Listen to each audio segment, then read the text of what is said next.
So hello po, magandang araw po sa ating lahat. So meron tayo ditong panibagong property sa Lopez, Quezon, Barangay Bayabas. So malapit lamang po ito sa town proper, sa approximately nasa 8 km lamang po.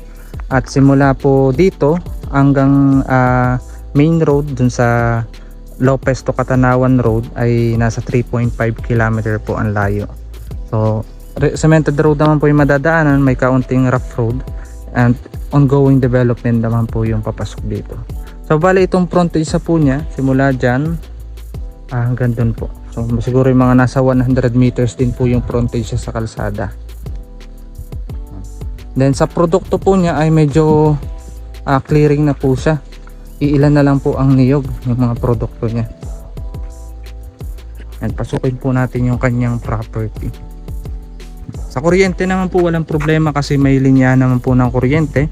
Hindi rin naman po siya malalayo sa mga kapitbahay dahil kagaya po niyan sa tapat po may kalapitbahay, meron din po itong bahay.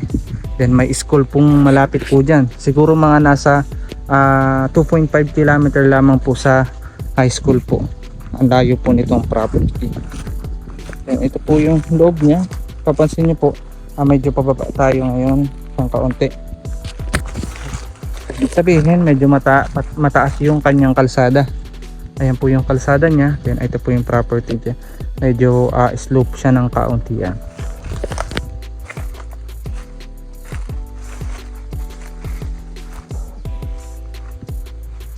Then pansin ko naman po dun sa kanyang property. Ito sa property po ay wari ko yung masagana sa tubig. Kasi kagaya po nito merong tibig. Which is nabubuhay ang puno ng tibig kung saan maganda ang ano ng tubig. Kaya po yan, ayun po maraming puno ng tibig. Then napansin ko dun meron doon mga shell ng bayoko. Yung mga bayoko ay mahilig yan sa mga tubig lugar. Ang sukat po nito ay 1.3 hectares. At ang presyo naman po nito ay 1.7 po ang benta nito. So although baka po naman negotiable pa yun kung mismong buyer mismo yung makikipagtawaran po. Yan po, kasama po natin sila sir. Kasama po natin sa pag-aahente. May client din po kasi na naghahanap. Sa fruit bearings po ay wala naman na po siyang mga fruit bearings kagaya ng mangga or something. May ilan lang po talaga siyang niyog. Ayan po, niyog namumunga. Ayan pa slope siya. Hindi naman po siya sobrang slope. Maganda rin naman po pagtayuan ng bahay. Kasi yun na nga po, isang ano natin ay malapit siya sa bayan. Malapit din siya sa school kung sakali.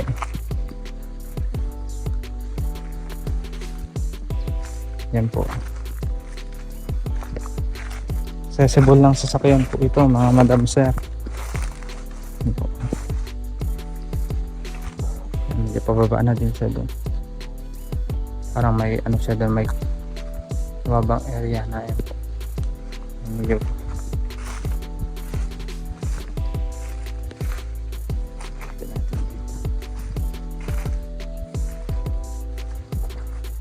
ayan po, nambaba dyan. Yan, pa-slope lang po talaga siya simula doon sa kalsada, medyo pababa siya. Pero wari ko naman po yung ganitong status po kasi nagkaroon na din po ako ng experience sa client na may mabenta na ganito kasukal. Pero after pong malinisan, ma-clear po ay napakaganda na ng area niya. Kasi nabivisualize ko rin po na ganun din yung area niya. Medyo pa-slope siya. Sa ngayon lang mukhang masama kung titingnan, kasi maraming mga kakahuyin at mga madaming damo. Pero yan po ay kapag nalinis yan, maganda na rin po yan. Dahil yun nga po, isang advantage natin ay malapit lang sa town proper, dikit ng kalsada, cemented road pa po. Yun yung isang advantage natin. So ngayon po, once na ma-develop po ito ay goods na goods po. Yeah. Sa kuryente naman walang problema, ay malapit na poste. Sa mga kapitbahay, hindi naman dikit ang kapitbahay, pero at least meron po, di ba? Malapit din po siya sa school. Kung sakaling gusto niyo mag stay na dito ng matagal at i-develop to, may mga anak kayo na mag-aaral, may school din naman po malapit. Then ang Lopez Quezon po ay marami din naman po mga university. Kahit po may mag-college po ang anak niyo, ang dami pong university. PUP, marami po mga university. PUP, marami po mga college, kaya kahit pa paano ay hindi po lugi kung dito kayo sa Lopez Quezon mag-i-invest ng lupa.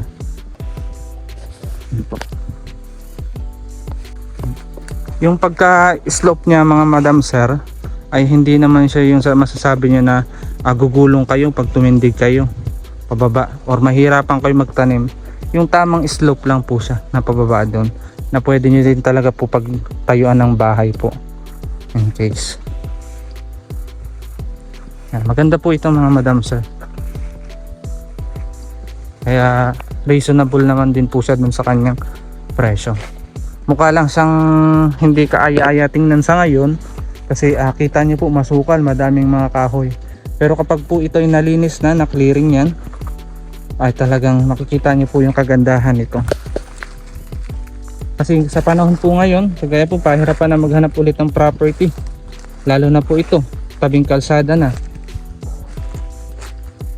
malapit pa sa kabayanan, sa school, mga school.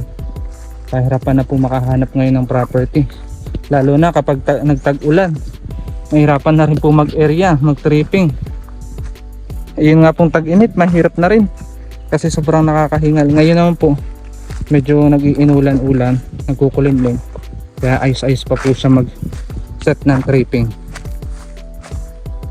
Ayan po yung kanyang kalsada po, dinedevelop naman po yan. Po pinapalapad yan, malapad po yan, kaya walang talo doon sa kanyang area. Diba po? Kung magustuhan nyo po ito mga madam sir, message lang po kayo, schedule natin kung kailan nyo po gustong bisitahin yung area. Ganda yan. Kung nagustuhan niyo po itong property ito, i-message niyo lamang po ako sa aking number. Available po yan sa WhatsApp at Viber, o kaya naman sa aking Facebook account, Peter Purificacion-Ulayaw. At huwag niyo rin kalimutan mag-subscribe para lagi po kayong updated sa aking mga bagong upload na property. Baka sa kasunod na upload ko ay yun ang farmland na hinahanap mo. Yun lang, maraming salamat sa panonood.